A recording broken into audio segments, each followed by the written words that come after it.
Hi guys, it's KJ from Relationship After Baby, and we're talking about some of those major warning signs that happen in your relationship, especially when you're transitioning to parenthood for the first time.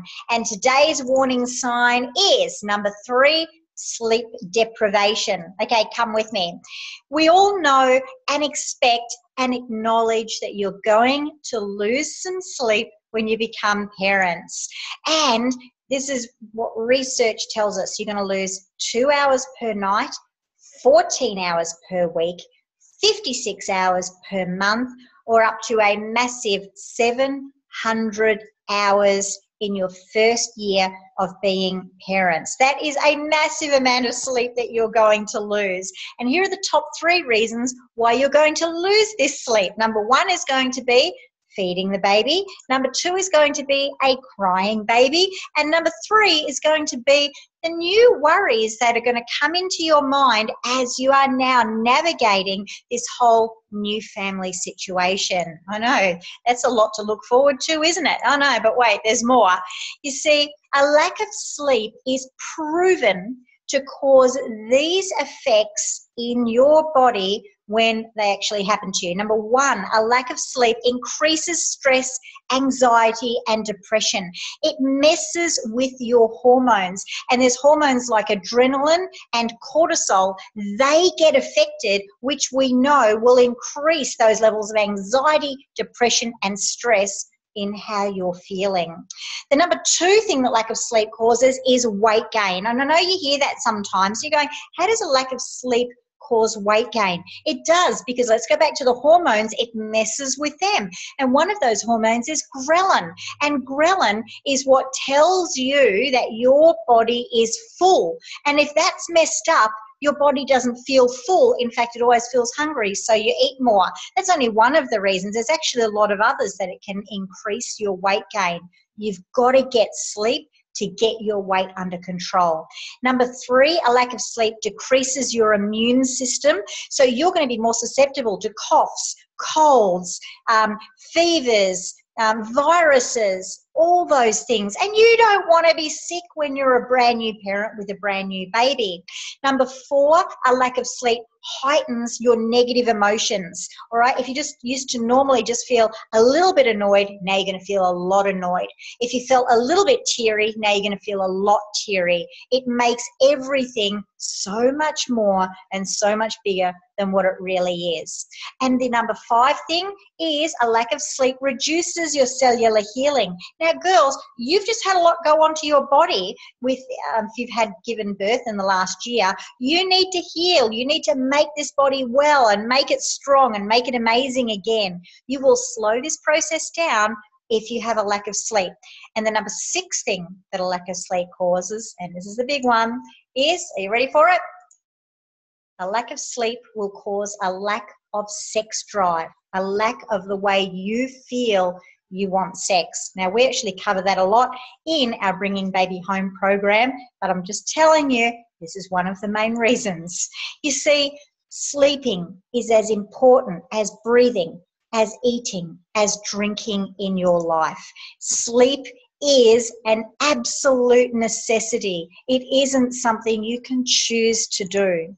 And there are measures that you can take that will minimize the dramas of a lack of sleep are going to do. So there are things you can do. So follow me here. Number 1, you need to sit with your partner and talk about a contingency plan on how you're going to deal with this lack of sleep issue.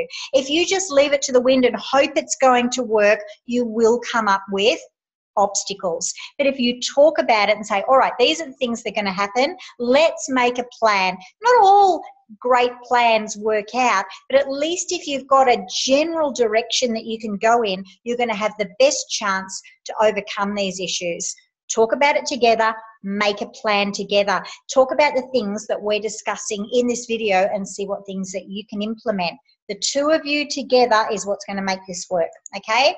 Number 2, you need to talk in that discussion about how you're going to share the jobs, the chores, the responsibilities around the home just in this short term while the baby's little and while you are working through this lack of sleep issue. Now, guys, I know you probably already have a job as well, and we're probably asking you to come home and do some stuff at home. And I know you might be thinking, well, the wife's home all day, why can't she do it? Just let me tell you, this isn't forever. It's a short-term contingency that will give you the biggest rewards. Look at all the list of things that you need to do in the house and share those jobs. And please remember, this is not forever. And speaking of sharing jobs, a great thing to do is get a little bit of a group of people together that you can call on for help to do some of the things that the two of you can't do. Guys, before you have your baby, there'll be some mothers or some sisters or some best friends. I mean, I don't think I'd necessarily put a blanket Facebook ad out saying wanted help, I need 15 casseroles. But have just a very small group of people that you can put on a group text to say, hey guys, really would love some help this week, even just with the laundry. Could anybody help? People like to help. You know what? Even if you can get someone to come over and just cut up the veggies for the week, because when it comes time to dinner, you just get out a little bit of chicken, you can put it there, and then there's the handful of broccoli, there's the beans already topped and tailed, you know, there's the cauliflower already cut into its little clouds. Making dinner is so much easier if your veggies are cut up in its Tupperware as opposed to topping and tailing all the beans and doing all of that work. Get someone to do the veggies. Get someone to make even just 4 casseroles or 4 spaghetti bologneses or 4 chili con carnes or whatever it is. Have them in the freezer. Take them out, and all you've got to add are some of those pre-cut veggies that someone else has done for you. Maybe put out that message, hey, I need a laundry angel just this week. There is nothing better than knowing that laundry is under control. Get someone to do the washing, the folding, and the ironing. Not forever, just short term. Remember, you're not Wonder Woman. You're not a superhero that has to do all this yourself. People like to help, okay? Number 4, contingency plan for getting a great amount of sleep during the time you're bringing a baby home, and you know this one. You've heard this one 1,000 times. Sleep when the baby sleeps. Rest when the baby rests. Nap when the baby naps. It is so important that you don't use baby sleep time to catch up on chores. If you've chatted with your husband, as in contingency number 2, to share the workload, and in contingency number 3, you've asked your close group of family and friends to help you out occasionally, you'll be able to do the most important thing that you need to do when the baby is sleeping, and that's for you to sleep. And all right, maybe you don't sleep. Maybe you just rest when the baby sleeps. Get on the couch, lie down, no looking at your phone, just close your eyes and relax for a minute. You need this rest, okay? It's so important. And if someone comes over, knocks on the door, they want to come and see the baby, just say to them, hey, can you sit with the baby for an hour? I'm going to go and just lay down. It's not your job to always be making them cups of tea and entertaining them. You'll see them again another time. Use them as a great babysitter. They're still going to be in the house with you. They're not going away or anything. The baby will still be there. But use them. As I said before, people like to help.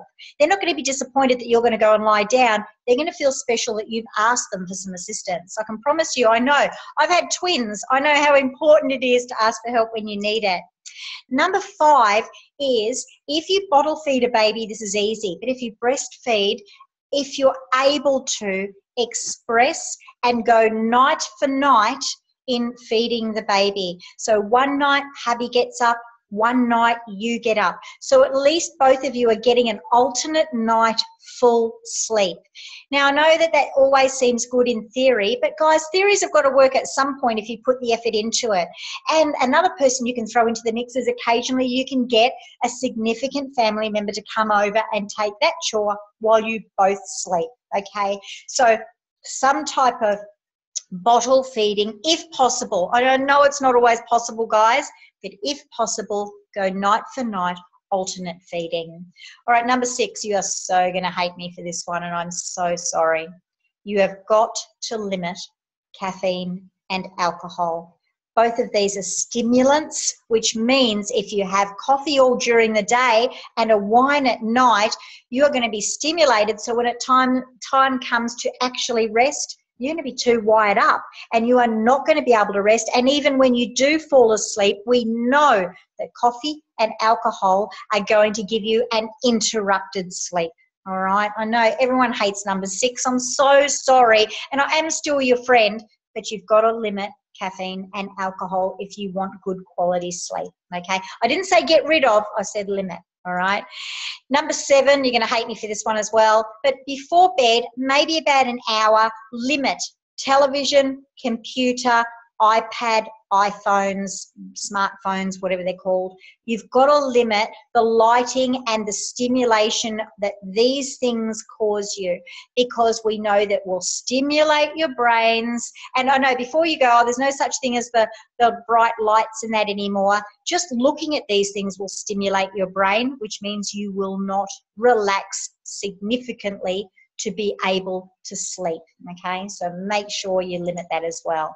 Guys, sleep isn't a luxury. Sleep is an absolute necessity. It is needed for you, and you're going to go through so many changes in your transition to parenthood. We've got so many other things we've got to talk to you about, but we need you to be on the best keel that you can be on to be able to deal with all the other issues that are going to happen. So we need you feeling great with good sleep.